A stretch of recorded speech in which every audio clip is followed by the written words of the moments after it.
he asked like, why is this kid never talk anymore? And then he was like, yeah, back then he shot like this one Vietnamese soldier and like blew out his spine, and then he went to go pray or take a leak or something and came back and just shot him in the head when he was in there thinking about like evacuating him. Yeah. And ever since then he just never talked. I was just like, wow, that's what.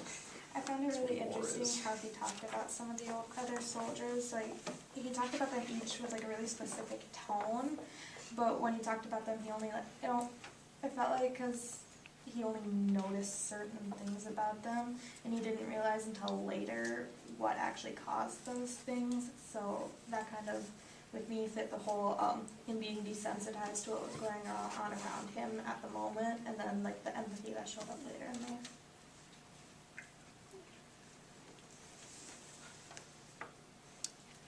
I was also really interested in like, because he talks a lot about like napalm or like the phosphorus stuff that they use. He talks a lot about how they burned everyone and they just set everything on fire, which is not something that I thought about, because then he starts talking about like wanting to do all the clean killing, and if he could go back, he wouldn't have used something like napalm and stuff like that because of the horror and how just gross it was. Mm-hmm. And that's kind of that same thing as like the animalistic side, the side that just wants to see the people who are trying to hurt you dead through any means, through anything like that. It's sad, but now at least now he realizes what awfulness that was. Yesterday was like President's Day and they had like a whole bunch of documentaries on like Vietnam and stuff, and one of the guys said that they had to choose between like burning an entire village or saving like 2 of their men, you know, because if they let them go, like if you've ever seen like Lone Survivor down in Afghanistan, they like saved these 2 like sheep farmers, and then they ended up coming back and like hunting them down towards the end. That was like the same in Vietnam, that they could save anybody and they would come back and try killing them, even if they're saving them. So they had to choose between, 6 or 7 people or killing an entire village. So they said that like fire and stuff was always the best way to do it because you could just burn everything to the ground. I got really confused on like 75 and 76 when they were talking about, they said it was like one of the enemy transportation units, but it felt like the guys were making fun of him because he didn't really know what was going on, because it was just a bunch of like elephants for packing gear, but they told them it was a legitimate target, but it was just like a big herd of elephants that they bombed down. I didn't get that part. No, yeah. Because it said like that the other people were looking at them with like slight smiles on their faces is what it says right there. Like they were looking at him like he's stupid. But they wanted him to shoot down all the elephants, and I didn't get why.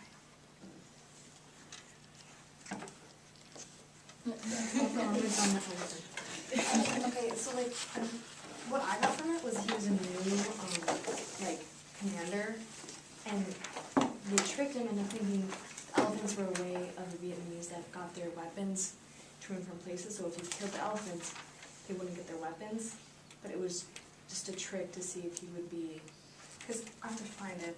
I'm gonna do you know what page I was on? 75 and 76. Okay. It's about right.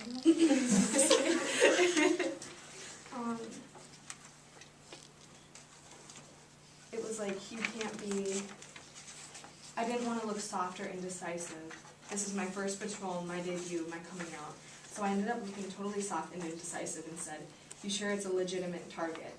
And said, sure, we do it all the time. The Gooks use them just like trucks. I'm sure Gooks means soldiers. And with that I said, okay, my first fire mission in Vietnam was against an unseen Gook transportation unit, a herd of elephants. When the first shells came crashing and I heard the screams and tearing and crashing of the brush by the maddened elephants, I called off the mission.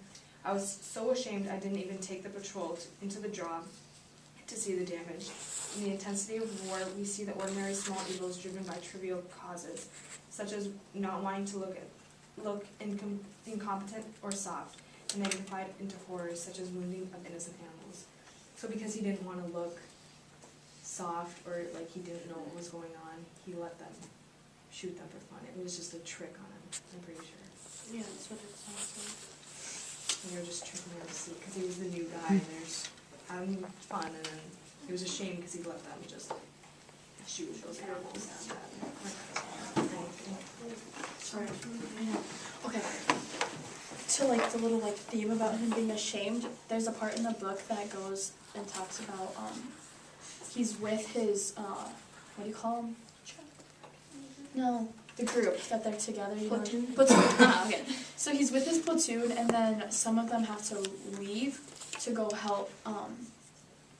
Like a little whiles away, there's like some of them that are being under attack. So like half of them are going, then the other half have to stay with the, I think it's vehicles, I'm guessing that's what they wear, and then like all the weapons and stuff like that. And they have to have 3 people who are like on post and stuff like that.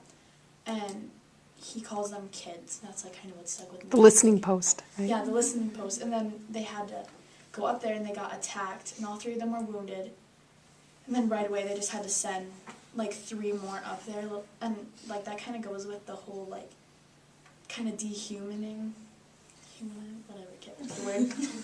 Like it just makes it seem so surreal and almost like not okay, but that's what they had to do. And it kind of, I don't know, this book kind of is weird to me because like my grandpa fought in Vietnam, but he never talks about it, and I'm not gonna go and be like, so what was it like? Because we all know it wasn't like something that people want to just bring back into their lives. And so like it's weird because like we all know it's a bad word, but to hear it from somebody who was there and like hear their stories, it's kind of Different.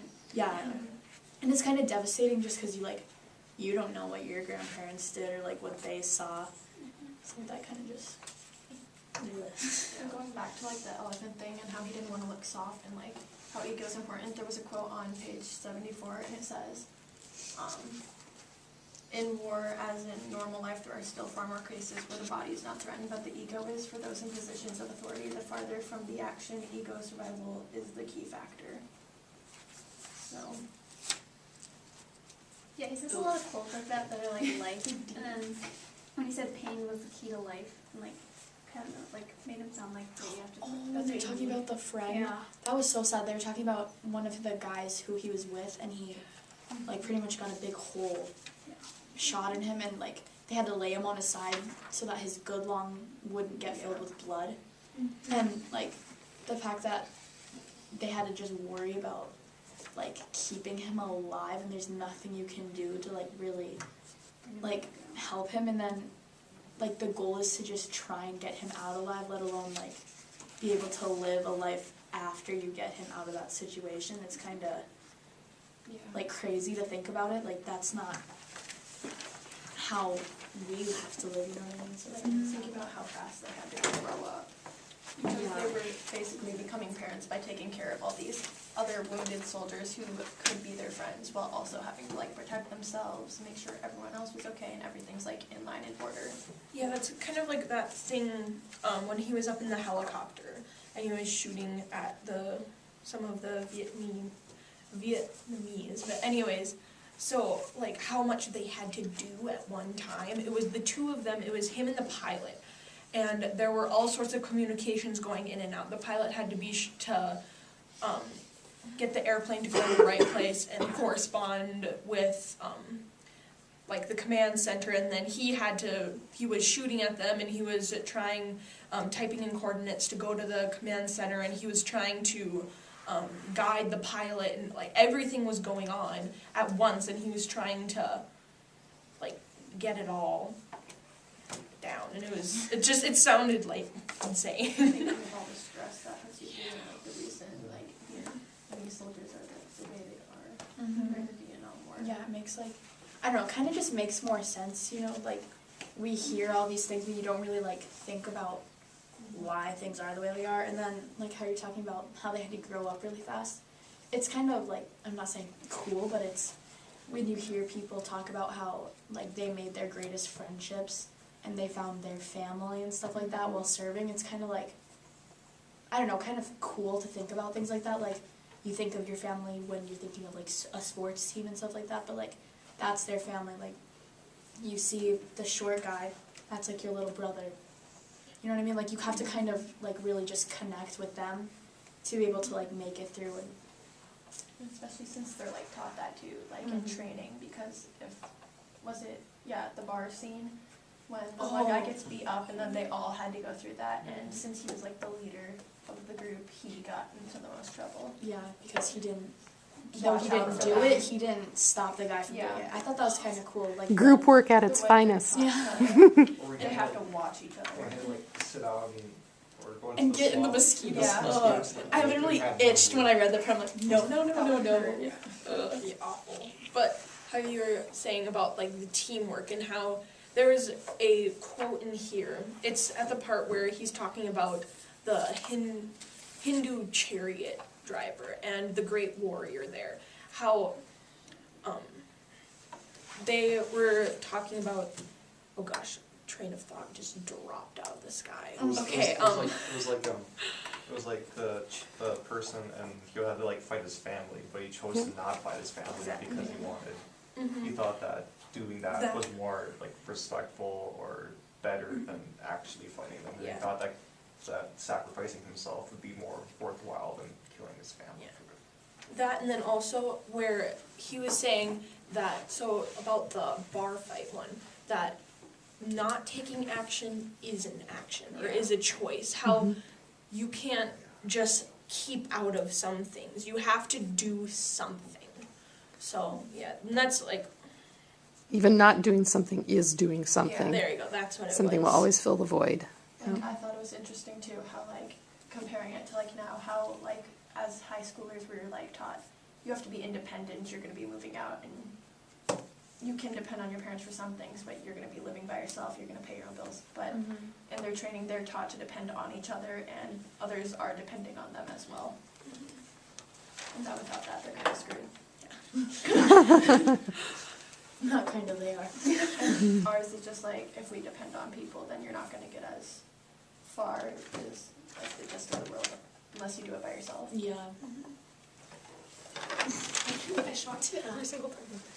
Or like, how they connect, like when you guys were talking about how that Perkins had to take, like when Perkins made the mistake, everyone had to Oh. make up for it, like because in war, when one person makes a mistake, everyone pays for it. And like connecting like the mosquito bites, like you can't swat a mosquito when you're lying in cover, hiding from the Vietnamese, then your whole squad will die. It was, They'll hear you and you get killed. or like, that, Like, yeah. that's how they connected it to it. Yeah, That that was was the- connected it to like if you go and like you reach to itch or something like that, like you could miss like an open shot, and then the next thing you know, the person standing next to you is getting shot by that person because you weren't focused. And it talks about like mental strength and stuff like that. And I think like that's probably the hardest thing. Like you can be physically fit, like, and yeah, that's hard too because I'm not. But you know what I mean? Like you have to work so much harder, like 1,000 times harder, to not like to be mentally prepared and mentally like strong enough to say like I'm not gonna tie my shoe right now because we have to keep going. Yeah, Well, and not how- even like that, but like when you talk about like what's the post party, and he was like there was like that mortar strike or whatever, and that like missed by a few like 10 or 15 yards, and he said it was because there was like a loose bolt on it, and that was his job, so he ended up killing like 2 or 3 people because he didn't do his job quite right. So it's not And just forcing himself to do something, it's also forcing himself to make sure everything is accurate. Yeah, and Yeah. that's kind of the whole thing with like if you mess up, it affects everybody. It's Yeah. like a snowball. Attention to There's a- detail, yep. There's a thing in there, it says the little mistakes, like in life, don't really matter that much, but the little mistakes in combat can get people killed. Yeah. So that was just one of the things that kind of struck me of crazy. One of the things that really struck me, it was like on page 30, it said, with future non-present issues like this could kill me will only make it more likely you will be killed. So it's like if you're walking through the jungle, you can't think about if there's going to be North Vietnamese people here, because this is going to make you more prone to being killed. So you have to like get your mind off of it and just focus on what you have to do instead of being focused on if you're going to be killed or not. Yeah. Which is really hard because you see all these people killed around you. The whole thing like with the mosquito thing, though, when he's sick, he stood there for, oh my gosh. I know, I'm just like, Where is it? Oh, like, the drill instructor would check periodically, ask me if I had enough And I would say, no, sir. Half an hour had gone by, 45 minutes, and like, oh gosh. Oh, I know, I love it because then And then he finally came back and was like, he just said like, get back in line or whatever. He's like, are you stupid? yeah. He wanted to take a test for like registers. He was like, I'm gonna stay. I'm gonna pass this test. But then the like drill sergeant, he was like, you're dumb. And he's like Just say it. You had Shouting enough at- and get back in line. shouting at me for being so stupid as to stand naked in a swamp filled with mosquitoes. I feel like it was a test for like mental, but then he switched it back and was like, Yeah. stupid. Yeah, after a while, there was almost an imperceptible change in his eyes. His head nodded just a fraction. So he just that was the moment that he kind of accepted him as, yeah, okay, maybe it's worth it. But that also, like, some of the things that they had to go through in boot camp kind of makes it sound like the Army is a little bit like the underworld. So it sounded really horrible. And he was in the Marines, and they're tough nuts over there. So they are like they're one of like the tightest knit branches of the. I almost said the government, but of the military. Like they have like they hold like the highest.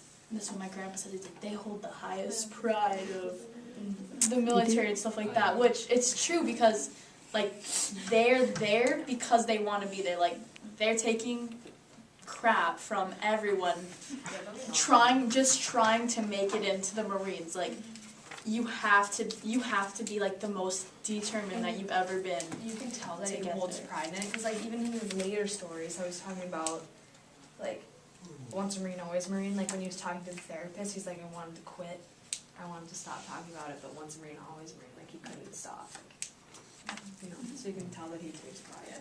Back to the family. One thing. of the other things that I kind of noticed It's in the life was smallest that branch, too. how much respect he held for the pilots. Oh Like it wasn't like once or twice that this brave pilot. No, it was almost every single one who flew. He was saying so brave and so amazing, and I thought that was cool because if you think about it, like how much They're they had to go exposed. through. Like Vietnam was clouded and so many mountains and hills, and the danger they put themselves in to try and help others is fantastic. Like, okay, so there's the part when he's leaving for the R&R or whatever, and then, like, the guy with the broken arm's, like, pulling him in. I'm like, what are you doing? And he's like, this is how I pictured it. He wants He's, like, to get out of holding on there. the inside, and his feet are just, like, flying. And I'm like, what? But then he talks about how the pilots didn't know how to get out, so they literally had to let themselves, like, almost, Drop. like, Yeah. just drop Free so fall. that they could catch enough to go wee again. But I'm like, what if they wouldn't have? Like, you would have killed all those guys that needed to get back just because you couldn't get some air. I'm like, I'm pretty sure it they're gave all me really big fall anxiety. out. Yeah, I And, was like, so Then the guy stressed. holding on to me started slipping, and then the guy behind him. Oh, I know, and then they're like, I know, and then they're like, then they tied